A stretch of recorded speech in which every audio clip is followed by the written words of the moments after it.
All righty, Kyle, it's time to kick off our international series. We have our first game in London. That's going to be the Minnesota Vikings at the New Orleans Saints. So the New Orleans Saints lose a home game in this situation. The Vikings are 2-1. The Saints are 1-2. Had a heartbreaking loss against the Carolina Panthers this past week. The Vikings had to have a come from behind victory against the Detroit Lions. Now, obviously, we see Kirk Cousins is often in those situations where he has to go comeback mode, and he was actually able to pull off the victory against the Lions. Another hard-fought loss by Campbell and that crew out there in Detroit. What do you think of this matchup going in? It's going to be interesting. I'm fascinated by what the Minnesota Vikings have done so far this season, because I was certainly not a believer in the Vikings were going to be a contending football team, because they didn't really change anything other than just switching the head coach, which I've heard people who are big on Kevin O'Connell. I just haven't really seen the evidence either way. And so far to start the season, Justin Jefferson had an amazing week 1 and has kind of disappeared a little bit since. It looked like they were going to get beat up by Man Campbell's Detroit Lions. And then Kirk Cousins did Kirk Cousins purgatory things, as long as he got the benefit of the Lions missing 2 field goals at the end of that game.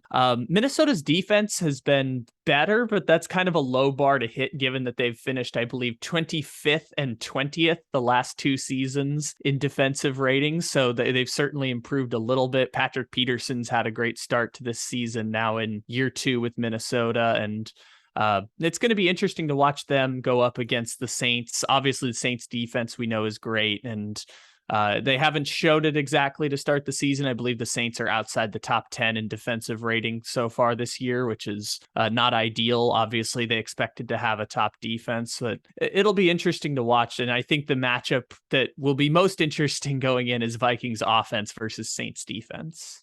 What about Kirk Cousins versus the time zone they're playing in? We know he struggles in prime time. We know he typically excels at 11 a.m. Mountain Standard Time on a Sunday. How about 8:30 a.m.?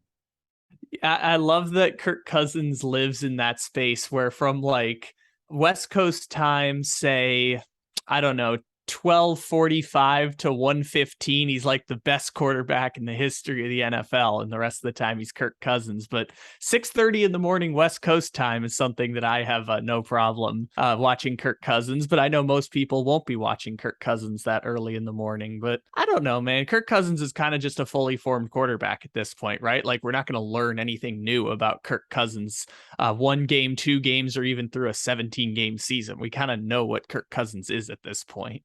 The London game is a new data point. Has he ever played there? Have any of these Maybe. guys had experience playing there? I don't know. Might have been something worth looking up, but Saints 1-2. Defense has been playing well.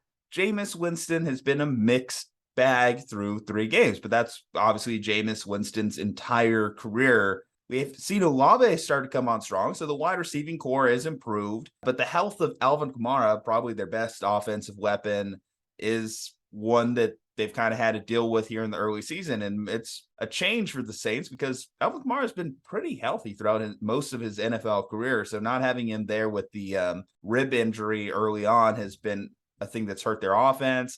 They've grown accustomed to it over the last couple of years. Michael Thomas goes into this game with a questionable tag. The Saints are a 2.5-point underdog. I think at this point, I am leaning the Vikings. I think that the Vikings are the better team, just the more rounded team, because as much as I, again, do love the Saints defense, I think that the improvements that you mentioned, the Vikings made defensively, and their offense staying at a consistent level that it has, I think that Jeff, he's been quiet the last couple of weeks, but I think that we start to hear from him a little bit more, especially because with Dalvin Cook dealing with a little bit of an injury that may sideline him. It's hard to say. I guess we'll find out here shortly, because obviously it's going to be pretty clear who travels to London and who doesn't. But if Dalvin Cook is missing time or limited in this game, I can see them relying more on the passing game. I think that this is going to be a big week for JJF. I think that the passing game is going to get right against New Orleans. New Orleans going into this season was the team that I said, I just don't know how to evaluate their offense, because you're talking about Michael Thomas, who has not been healthy since breaking the wide receiver receptions record. If you remember back in 2020, he broke his leg in week 1 of the season and played through a broken leg the entire year, and then had to miss all of last season with knee and leg injuries. And he's coming back after 2 years. Jarvis Landry hasn't been fully healthy since the end of 2020 when he made a Pro Bowl. Won't be healthy this week either. Exactly. And Chris Olave was a big unknown, of course, as a rookie. Shout out 619 Chris Olave, Mission Bay High School, but obviously a huge unknown for the Saints. And how am I supposed to evaluate the Saints offense now that Jameis Winston is playing with 4 fractures in his back, and Alvin Kamara obviously has missed a game already this season and is questionable week to week? Like, the Saints offense is just such an unknown, and obviously Teron Armstead is gone, and Jameis doesn't have the same protection, especially against the Bucs. That all fell apart for Jameis, where he had only thrown 3 interceptions in his first 9 games as a Saint, and then he threw 3 in the same game, and the offense was just totally stagnant against Carolina. So yeah, I don't know exactly how to do the evaluation on the New Orleans Saints offense. I'm not going to pretend I know, because like, the whole team is broken. They'd lost their star quarterback in Drew Brees 2 years ago. They lost Sean Payton. So the Saints feel like they're just a big question mark. I'm going to play it safe and take the Vikings. Although if you're gambling on either side of this game, if you want to pick the Saints, I would pay the extra money for the line to go up to like 3.5 instead of getting it at 2 or 2.5 points. Because whenever you're playing the Minnesota Vikings, you can always expect one way or another the game is going to come down to a last-second field goal. All right, guys, who do you think is going to win this game in Jolly Old London? Is it going to be the Saints or is it going to be the Vikings? Let us know in the comment section below. Leave a like on the video. Follow us on social media. Subscribe to the channel. And stay safe, happy, and healthy. We'll see you on the next one.